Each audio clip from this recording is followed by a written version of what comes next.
All right, Codie, welcome to the show. Thanks for being here. Thanks for having me. Yeah, so let's talk about boring businesses. I've heard you describe boring businesses as things with no patents, no sophisticated technology.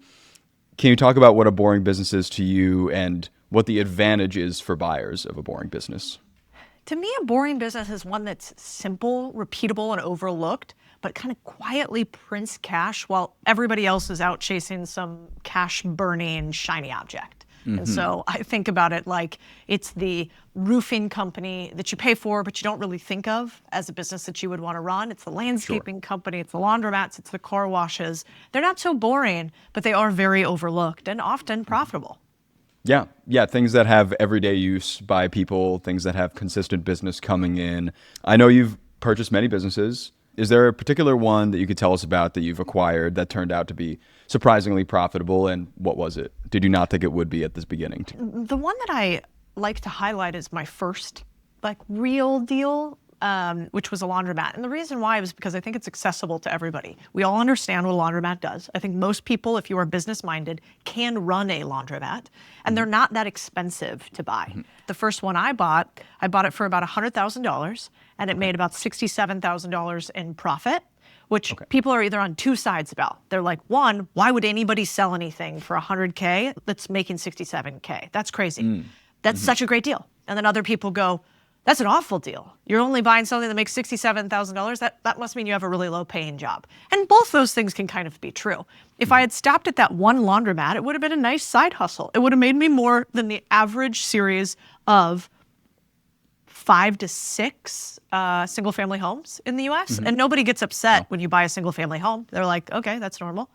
So it's pretty profitable on its face, but it takes more work. And then we scaled that business up. The key is once you find something that works, like Bezos says, exploit it mercilessly.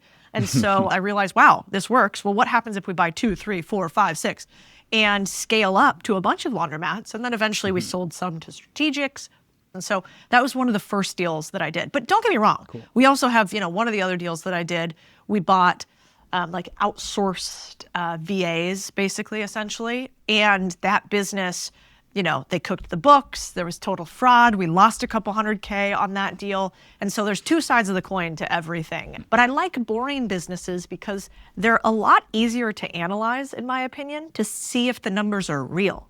And so that's why I keep buying them. I want to dig into a bit more about the laundromat example, right? Because you said you acquire it, right? $67,000, paid $100,000 for it, which could be a good deal, could be a bad deal, depending on who you talk to. Now, for current laundromat owners, what are they not doing to scale their business at the level that you did? Yeah. Well, a couple things. One, I think every business you should start with the end in mind. So we have something we call the cash out cake, and it's basically a 7-step process. Sounds delicious.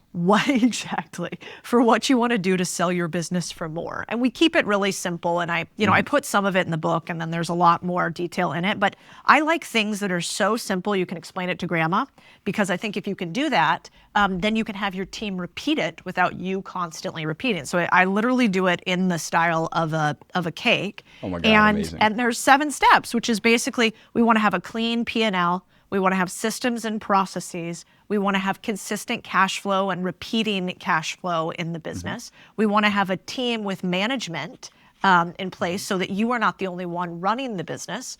You want to have a business that has some sort of loyalty from your employees, which really just means incentive plans. You want to have a sales team, not a sales individual.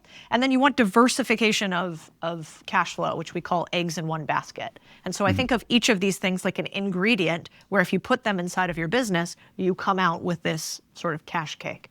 And so most laundromat owners run it like a job, not a business.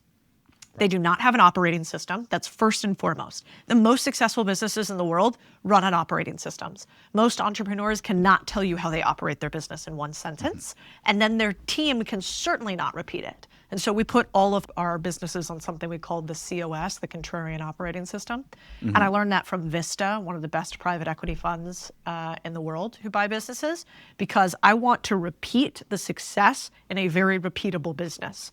You know, we're not trying to be Amazon, where one laundromat's going to the moon and the next laundromat's doing something totally different. These things are repeatable. Right. So why don't we have a scaling system that's just a scaffolding that we build every time so we don't have to think about it? So that operating system, I think, is your very first order of business.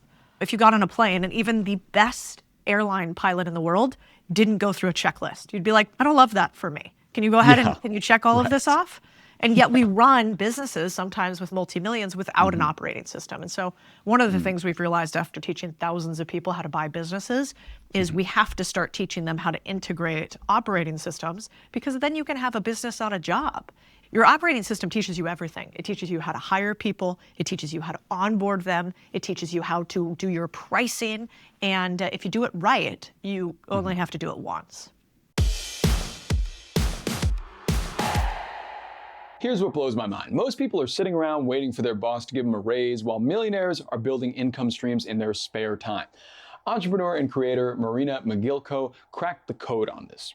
She built more than 10 income streams that now pull in over $100,000 a month. She shared the secret sauce with our team, so now we're sharing it with you, exactly how she did it.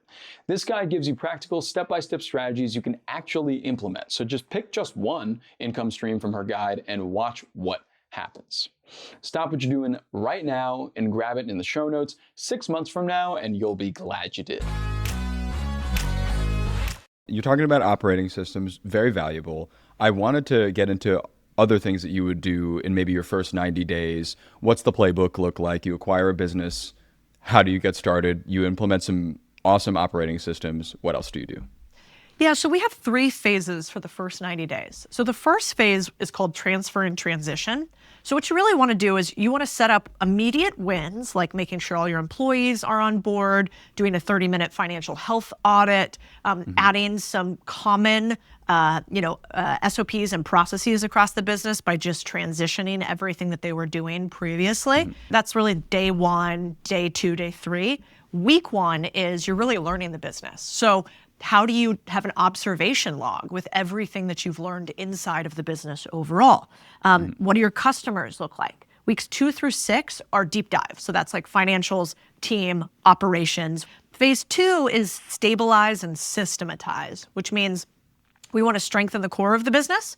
So we want to do like a profit margin analysis. We want to see if we can turn a business from a cash suck business, meaning you provide the service or product first and then get paid, to a cash flow business, aka you take in the money and then provide the service or the product. And then the last one is phase 3, which is power up. And this is where we make material changes to the business. I usually don't like to do this in the first 60 days, more like 90 days, unless there's something really, really obvious. And in this next power up phase, we're thinking about, can we increase our prices? Can we add 3 tiers of prices? Do we have recurring models on top of them? Do we have a process for hiring A players and making sure we understand all what the definition of an A player is? And so those 3 phases, each broken down in 30 days, is how you make sure that your baby doesn't die if you acquire a business, because the first year, just like with us humans, is the most dangerous. Diving more into part 3 of that, the price increases, right? So a lot of these businesses, or these quote unquote boring businesses, laundromats, et cetera, are local, heavily localized, have a local clientele. And when you talk about increasing prices or scaling the business, how do you do that without losing your customers, the local people in town that have been coming to this business for how many years? Is there a way that you can balance those two? Yes, the 3 C's: compare, contrast, compete. So first, you may not realize that you are underpriced already. You have a fear inside of yourself as an entrepreneur that if you raise your prices, clients are going to leave you. You might not even realize that the business hasn't raised its prices in a year, 2 years, 3 years, 5 years, and you're behind the market. And so 1, let's just see where you're at. What are all your competitors doing in the region? Let's do a little competitive analysis.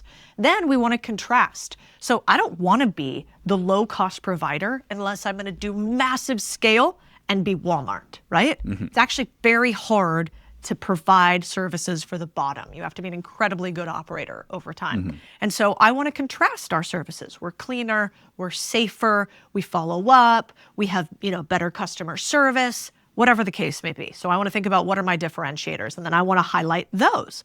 And then the last one is I really want to think about where can I compete? So with somebody else who is the premium product, what are they doing that I'm like, oof, that's dumb. We're going to do this a lot better. What can I do to add additional revenue lines that they're not even thinking about? And so with those 3 C's, you can raise your prices and have your customers thank you. When was the last time you went to Instagram, let's say? I don't know if this is a thing dudes do, but chicks do. I go to Instagram, and sometimes they get me with an ad, and I'm like, ooh, I want to buy that clothing. But then I click on the ad, and I go to the website, and it's like $3.97 for a shirt. And so I'm like, this is some made in China, not going to be good stuff. So I leave. That is the cheapest shirt available, but I don't want it. And so we have to remember, too, that some people want to pay more, and that paying more is actually a signifier of value. And people aren't taught that. And so in most of my businesses, I try to be the best, but not always the cheapest. That makes a lot of sense, because when you do see something like that, that's low price, you think, which may not be true, low quality, right? 100%. And that's very standard. I mean, think about it also. I go to the car wash, and there's like the lowest tier, and then there's the mid tier, and then the high tier. Well, I'm actually the type of person, I'm like, I probably don't go to the car wash as much as I should. So like, just do it all. Like whatever you do with the stuff, works. Put it on the car, right? But the average person is going to buy that middle tier because they're like, well, I don't know if I need all the extras, but I don't want the lowest. And so there's this pricing psychology that really does play into businesses. The pros realize it, but a lot of smaller businesses do not price optimize. And when you do scale your business, right, you have your first business, you've scaled it, it's doing very well, it's bringing in more profits than it was maybe the last 10 plus years or something like that, and you decide to buy another one, and then you decide to buy another one. How do you personally manage having so many businesses at the same time? Do you have a person in charge of every one? How often would you say that you personally check in on your businesses? Yeah. Well, one, I would say people don't realize that owning multiple businesses is totally normalized in an industry called private equity, in an industry that has made more billionaires than just about anything else. So it's us entrepreneurs that don't think that it's normal. And so we just don't have the systems to own a lot of businesses, whereas private equity is all about systems. They don't have the magic juice that entrepreneurs have. They don't have the creative itch to go from 0 to 1 and truly innovate. So what do? They buy our businesses at the point where they're the most profitable and maybe we're in the most pain, and then they just optimize the shit out of it. And so one, I would just try to break your frame as an entrepreneur if you're thinking, I can't own multiple businesses, or there's no way she does, or there's no way anybody does. That is a normalization that keeps you poorer than people who realize that it's actually quite normal for the best. I do something called scoreboard-based management or scorecard-based management, which means at any given time, I can see in every single one of my businesses, because of our operating systems, how much money they're making, if they're going to hit projections, what is behind from a project perspective. And when you set up your business that way, it also allows you to just stress a little bit less. I want to have a system where I can go and check a third-party resource to say, yeah, we're on time. Yeah, we're on project goal.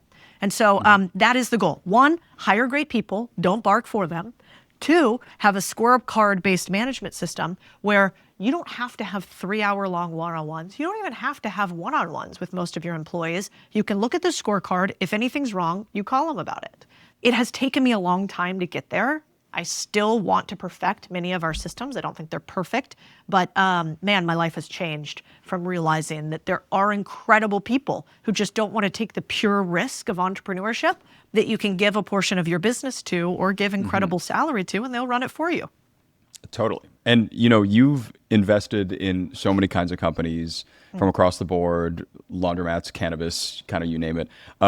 What industries are you personally most excited about going forward? Well, there's 2 types of businesses we buy right now or invest in. So there's one that I think is super underserved, and now people are catching up to it. And that's what I'll call SMB tech, or what I'll call small business infrastructure tech.